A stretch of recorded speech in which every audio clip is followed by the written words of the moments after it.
I thought I hadn't done a video about reading content in a little while, and I sort of felt like it was necessary to do one to wrap up the year. So this is going to be very simple. It is exactly what it says on the tin. I'm going to be talking about my 10 favorite books of the year.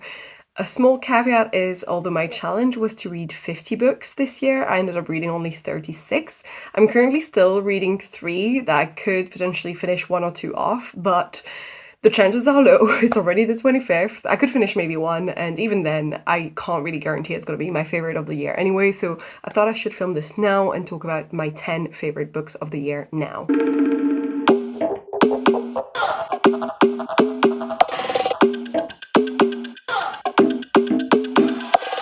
So I've just opened through all of the tabs that I need from Goodreads to talk through some of the books that I have selected as my favorite. I don't have 10 5-star books in total. However, I do have a couple that are 4 stars that I still think are memorable, that I'm still thinking of now. And there were also a couple that I had initially put 5 stars on and that I decided to downgrade them to 4 stars just because I actually don't remember that much about them, and I don't feel like they are reflective of the favorite books that I have for this year when I think back on it. So some books I actually upgraded from 4 to 5 because although at the time I put 4 star on this book, now that I'm thinking back about all of the books I read this year, this one stands out and I still remember it really vividly, and I think that deserves the 5 stars, while others, it was the exact opposite.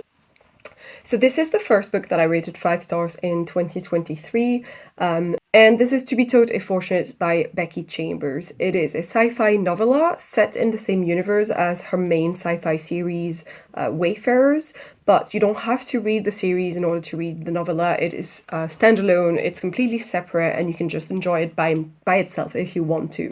It feels a little bit philosophical at times, but mostly it is about scientists who are trying to terraform planets to find other places where life can happen, and they're just basically exploring the universe, the galaxy. It really, really was quite fun. You get to know these characters quite well despite the fact that it's a shorter book, and overall I just loved it. It was so touching and made me emotional at times. Because it does talk a lot about humanity and leaving things behind, leaving everyone you know behind, because those scientists on this journey know that they're not going to come back to see people they've known be the same age as them anymore. They are likely going to live the rest of their lives in space. The second one I rated 5 stars was Legends and Lattes. That was a surprise one for me. So this one got really famous. It was first self-published, I think, by the author Travis Baldree, and then it got picked up quite quickly in traditional publishing because it was doing so well. And basically this is a cozy fantasy, really set in the type of universe that would remind anyone who plays it of Dungeons and Dragons, with similar types of characters. So you have a main character who is an orc barbarian, like you would have in Dungeons and Dragons.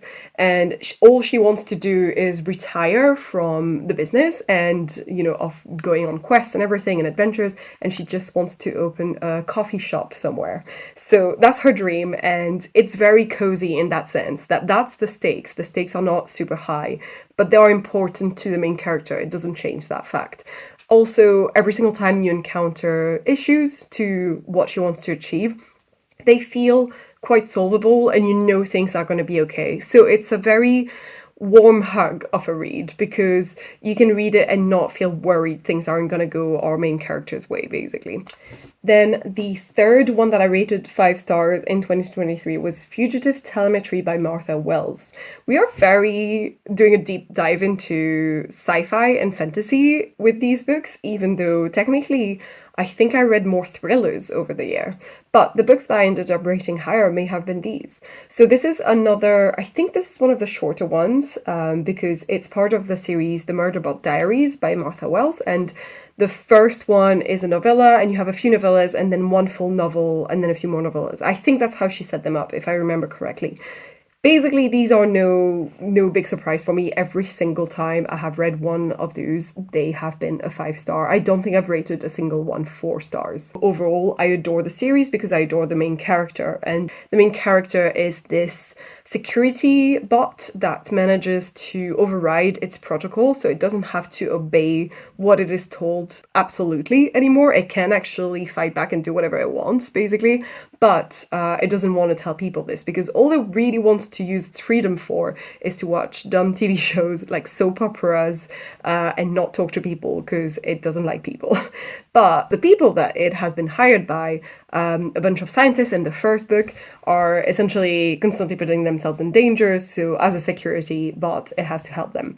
So yeah, that's sort of the gist of it. And each book has its own set of issues, its own set of characters. You do meet back some characters from previous books at some point, so it's really nice when you get to meet them again. Then we have Paris, the Memoir by Paris Hilton, which may come as a surprise for some people. I think a lot of people who have talked about this book too didn't realize how much this book delves into more emotional stuff, and maybe they think of Paris as the image she has been giving the world for many years now, but in recent years she sort of shed that sort of image a little bit to talk through the fact that she was a survivor of abuse in that school she was sent to as a teenager.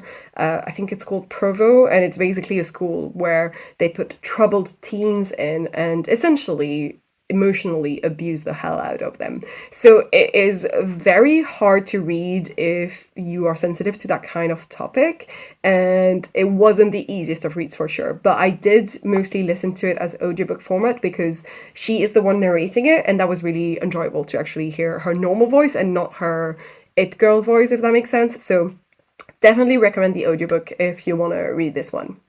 Then I've put together these two books because they're part of the same series, and I read them not long one after the other. However, both of those separately I put 5 stars on.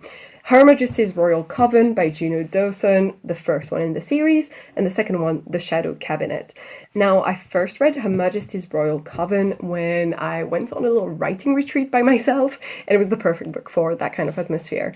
It is set in England, today's world, so it's got sort of a undercover, underground, hidden cabinet of witches that works alongside the official government of the UK. The characters in this book were really fun to follow, and it was quite clear, even though you have multiple POVs, who the main character of the book is.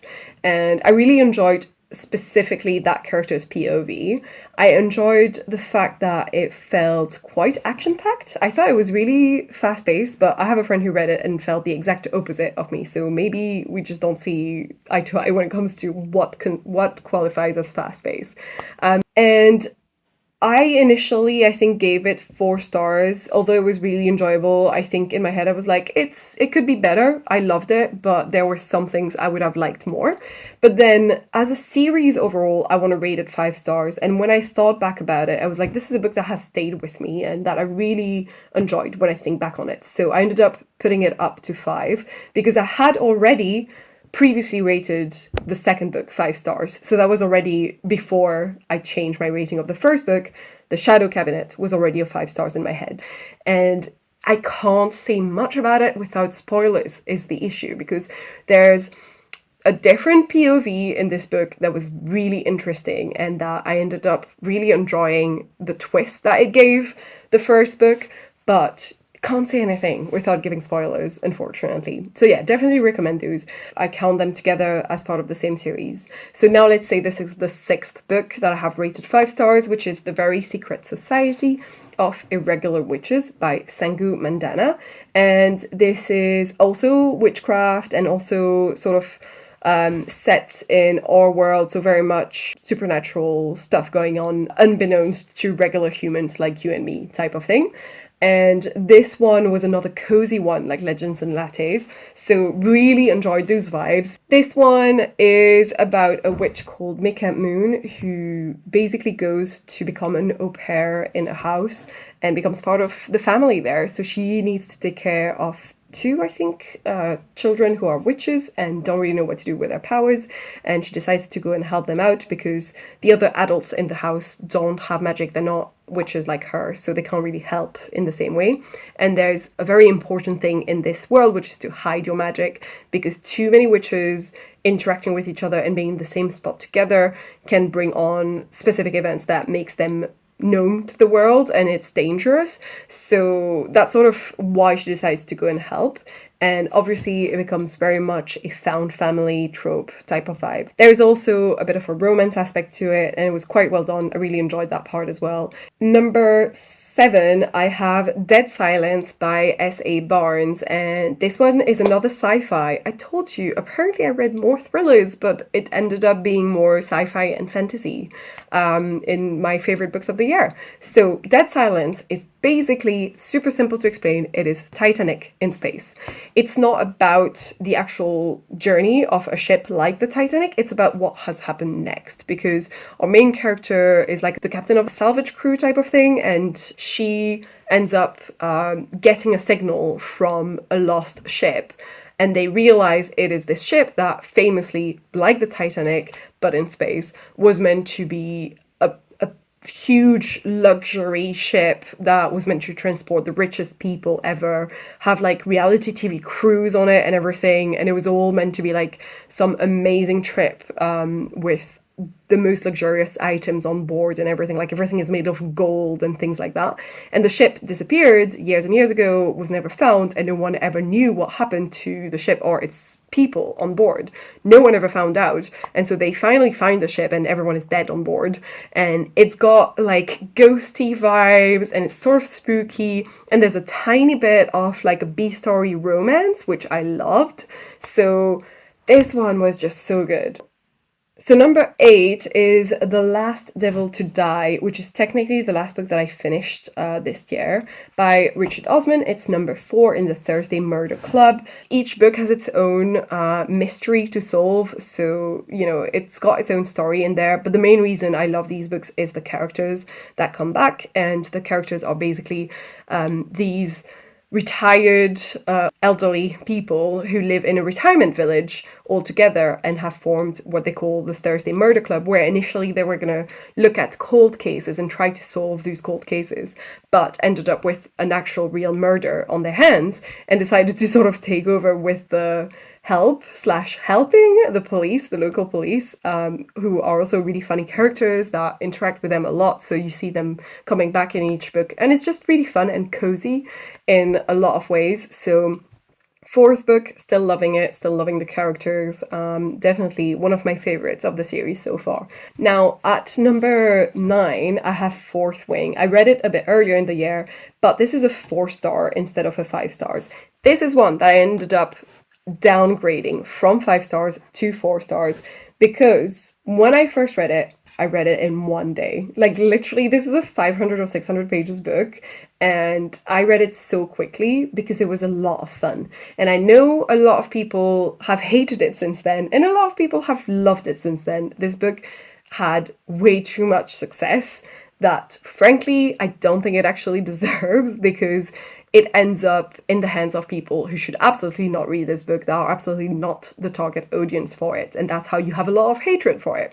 And I get that. I think for me, I was the right audience for it at the right time. I knew what I was getting into. It was described to me as a new adult book with dragons, a bit of smut, and sort of a bit of world building that you don't have to look too deep into, but mostly plot and fun stuff happening in an academy for dragon riders. And that's exactly what it is. Don't look any deeper than that. This is not the new Lord of the Rings. It doesn't have deep and intricate lore that has been really well thought through.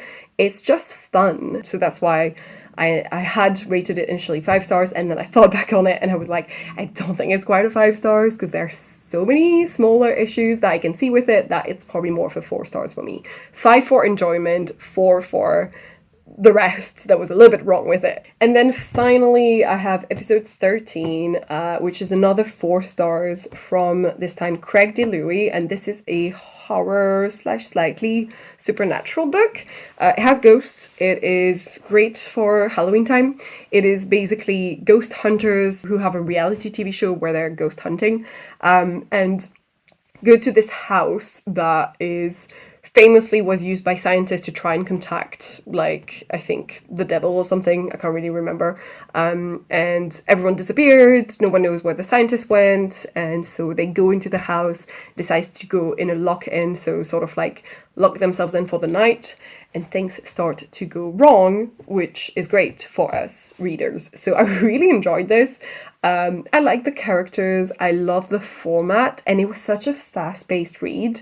And that's why, you know what, I think the reason why it was a 4 stars for me is because it did everything it said on the tin. You get what you expect. So love that book for that reason. That was sort of my little video concluding on the 10 best books I've read, or I've liked the most during the year 2023. Surprising amount of sci-fi and fantasy books, considering I thought I did like a little book and review thing and it told me I mostly read thrillers this year. Thrillers and mysteries.